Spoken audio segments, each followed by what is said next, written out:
Hey everybody, welcome to my YouTube channel. My name is Terry Hunter. I'm an intuitive astrologer, and today I'm going to talk about the nodes. They have just moved into the Leo Aquarius axis. The South Node has moved into Leo, and the North Node has moved into Aquarius.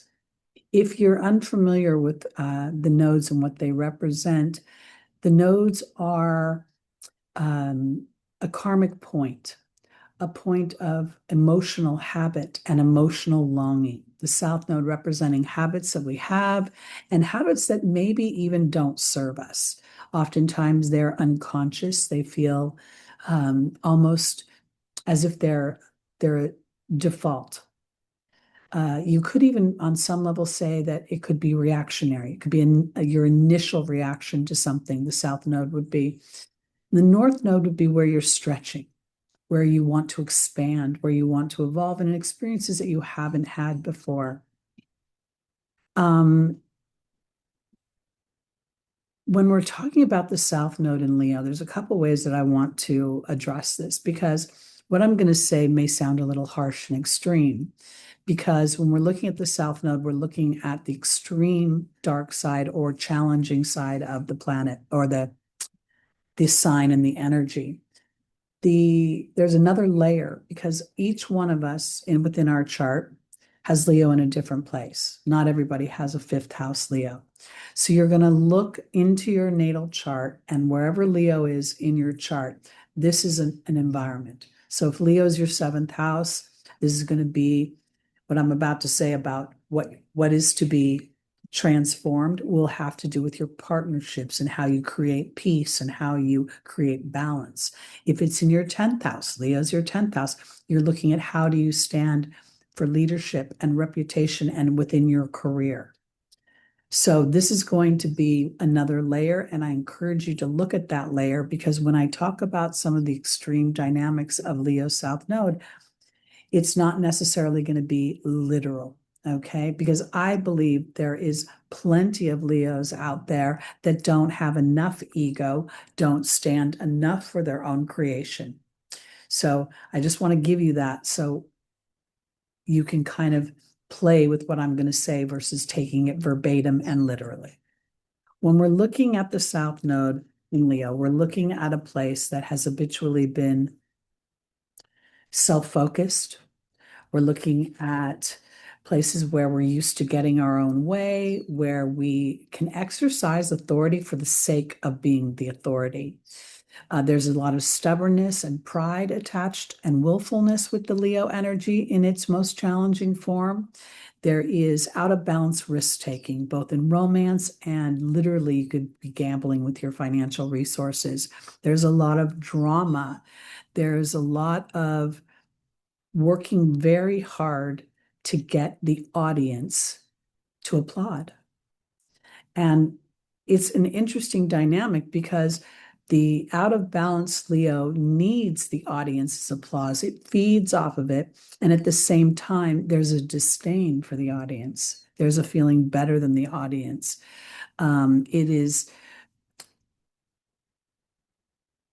It's very challenging, because this is where Leo's actually expressing fear and doesn't realize it.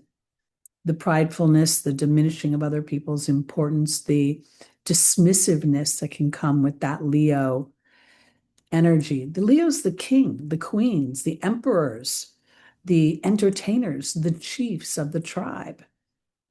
So there is a balancing of your leadership, where your leadership is, how you stand in leadership for yourself. Let's just say you have a Leo first house. In the Placidus house system, part of that first house could easily be in the 12th house. And that would indicate more history with the Leo energy. And if for some reason you've been sitting in a space where you have not allowed your heart to lead you, where you've not had the courage to stand on the stage, this is going to come into play too. It's kind of a polarizing dynamic, meaning the South Node is going to call out the weakness of the ego, whether the ego is overly inflated through fear-based pride and need to be special, or the willingness to hide and to shrink. People don't often think of Leo as a shrinker, as a hider, but it's true. And oftentimes it can hide behind the most challenging behavioral habits. So where are we headed? We're headed to the North Node in Aquarius. What is Aquarius? Aquarius is the future. Aquarius is innovation. Aquarius is genius. Aquarius is the group.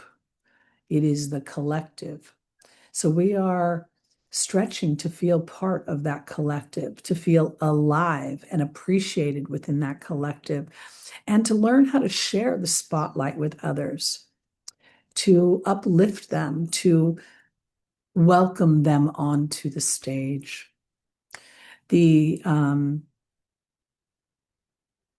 think one of the big things that's going to happen during this transit is that leaders of large companies, leaders of countries, leaders of the pack will be called upon to examine their leadership, to become conscious in their creation, to look to the future, to learn to go with the flow and to receive love organically, to allow lovers to be friends and friends to be lovers. And I don't mean that in the way of sexual interaction. I mean that in a way where friends and lovers become partners, equal partners. I'm not telling you to have interactions with all of your friends, but this would be an opportunity to see the individual nature of the people around you, the people you interact with, the romantic relationships you endeavor into. It is an activation of your altruism and your dreams. The Aquarius energy by nature can feel outcast. The ideas are so innovative that the people that are standing in regular traditional dynamics are like, what? What do you mean you're gonna create something with four wheels and have it move faster than I can move on my legs? This is like the invention of the car. As humanity comes into greater and greater levels of technology, our awareness of our ego, awareness of how do I want to phrase it? I want to say the value, but the reverence for the human experience, where we recognize everybody gets to stand on a stage, everybody gets to be their dream, the Aquarian nature. It holds our hopes and dreams. It is naturally a house that matures over time because Saturn co-rules Aquarius. So a lot of what we're going to see is we're stretching for that individuality, the contribution to the collective, the creating of legacy, not through intention to get the spotlight, but rather to uplift, to encourage, and to nurture that individuality. So I think we have some other things going on as well because Pluto is in Aquarius right now, and Pluto is going to spend the next 19 years in Aquarius. So the North Node over the next year and a half is going to come into alignment, into conjunction with Pluto. And when it does that, it is really going to expose where there has been toxic power and control over the masses. And the North Node, Rahu, is going to be ravenous, almost demanding about wanting to move the story forward. At the same time, or at least close to that period of time, the South Node is moving through Leo, and it is going to come into a conjunction with Jupiter. When the South Node comes into a conjunction with Jupiter, there could be an exaggeration of the more challenging Leo dynamics. There could be an exaggeration of the leaders in this world exercising their privilege. And those of us that stand in the masses, like myself, will have to be more discerning in how we receive their leadership. This whole period of time right now is about looking at a certain history. And I'm not necessarily talking about the history of mankind, but maybe the history of the soul, the history of how you have asserted your leadership, how you've followed your heart, how you've had that courage to do that. As the nodes move into the Leo Aquarius axis, they are making a square to Chiron. Chiron has just entered Taurus, and we're talking about a T-square in fixed signs. The wound that Chiron represents in Taurus will be about my value. It'll be about my skills. It'll be about using my opinion and exercising my voice. So as we start this transit, we are starting it very tensely because all the energies are new. Chiron being at 0 degrees of Taurus is a beginning of understanding how the wound can transform into a gift. And this karmic dynamic between the North and South node are exaggerating the fixed nature of this. When we were walking through the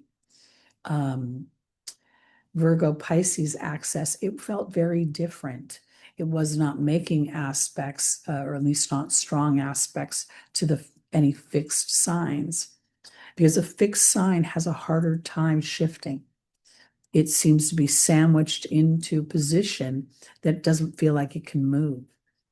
And more than anything else, the feelings of being right can be anchored in right in the fixed energy. I'm right, you're wrong. No, you're wrong. No, you're wrong. And I think here is where we're going to start to feel that wrong is much more gray than it is black or white. And sometimes what is wrong presents an opportunity for us to answer to what is right to us, what feels authentic to our heart. The Leo energy by nature rules the zodiac. So it has and demands us to stand in leadership for our own creativity, for our own pleasure, for taking risks on ourselves.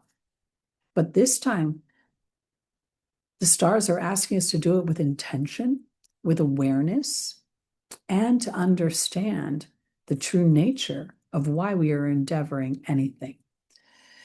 When I created this channel, I had dreams of, lots of subscribers and people listening to the wisdom that I had. And as I've nurtured the channel, I realized that that platform was not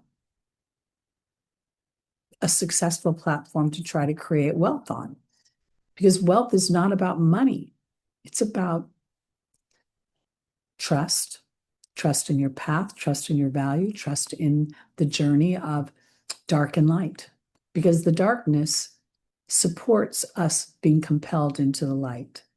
So as we walk through this next year and a half and we experience a bit of oppression, I absolutely think that governments and leaders are going to try to lock us down in some way. I don't think it's like a COVID lockdown, but the South Node going through Leo could erode our fun. It could erode our feelings of pleasure. Both Donald Trump and J.D. Vance have fairly significant energy in Leo. Donald Trump has a 29-degree Leo rising, and he has Mars in the 12th house of Leo at 26 degrees. J.D. Vance has Venus, his sun, and something else I can't quite remember at this time in the 12th house of Leo.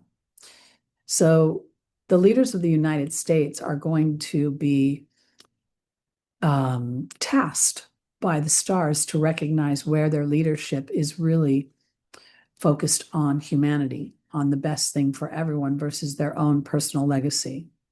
And that in turn will affect all of us. So ultimately, with the North Node in Aquarius, we are striving to feel loved, to feel in love with life, in love with pleasure, in love with our uniqueness rather than to feel exiled by it.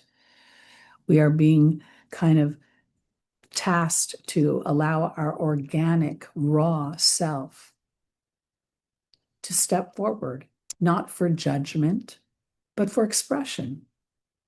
We're learning to go with the flow a little bit. Fixed signs don't do that so easily. We're learning to be friends with our lovers. And that's different than depending upon your lover to provide you happiness, which could be a little bit of the Leo shadow side. If you don't give me this, I won't feel that. There's a strong sense of standing up and activating your own happiness, your own future, being aware that part of the journey of living that future is taking a risk of looking like a fool in front of others or allowing others in some ways to have a platform for expression. And when I say a platform for expression, it's almost like, well, hey, I got a great idea for you. And oftentimes Leo will be like, I got it, I got it, I got it. Sometimes we got to listen to other people. Doesn't mean we have to take their advice. We just have to allow them the expression of it. So overall, I think what we're looking at here is an opportunity to recognize where we are highly dependent upon other people to make us feel valuable. The South Node in Leo, either the audience that applauds our creativity or the romantic partner who makes us feel complete, because you're complete before that romantic partner and you'll be complete after that romantic partner. The romantic partner will simply augment and expand who you are as an individual. I think part of this energy is to ask ourselves, how can our creativity contribute? How can I stand in my authenticity so that others feel brave enough to stand in their own? The Leo energy trines the Aries energy, and the Aries energy is being redefined right now. The sense of self is being rewritten through Neptune and Saturn's transit. Neptune bringing a sense of creativity and spirituality to the individual. We recognize that the soul lives on beyond this physical apparatus.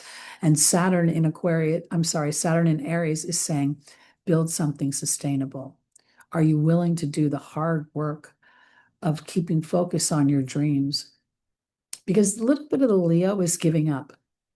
I didn't see it happen. It hasn't happened, so it's not going to happen, and then blaming others for that.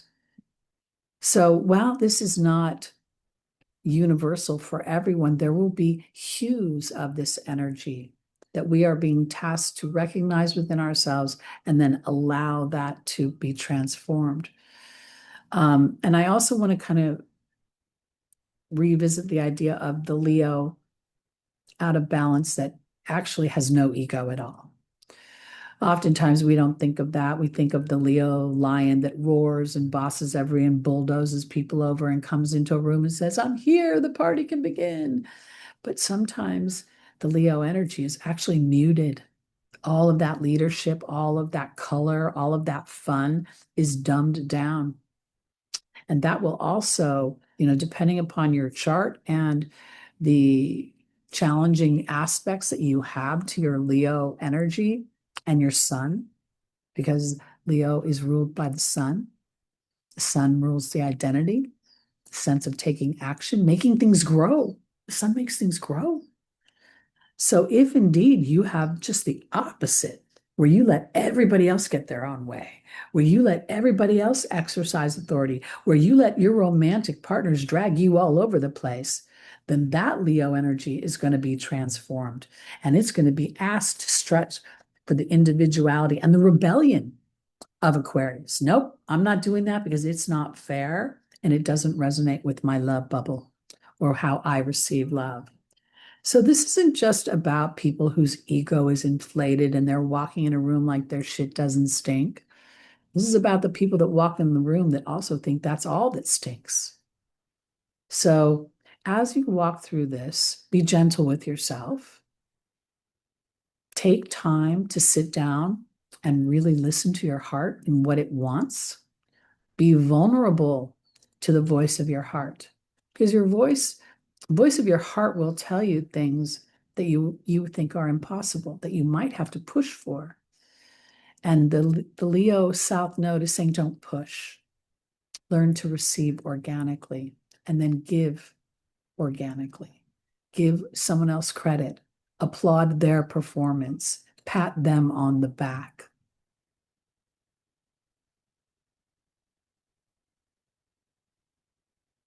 And when I think about this just a little bit, while this is hitting us all individually, I do think that the leaders around the world are being tasked at a very high degree to have this awareness because they are literally the ripple effect for the rest of us. So it's going to be an interesting transit. It's going to be, I think, a bit explosive at times. When the North Node meets Pluto, which is not going to be probably more towards the end of the transit, a lot will be revealed in the way of what has been holding humanity back. So for me, for you to best walk through this transit, I think is a lot about taking time to explore your creativity, almost using creativity as a way to explore.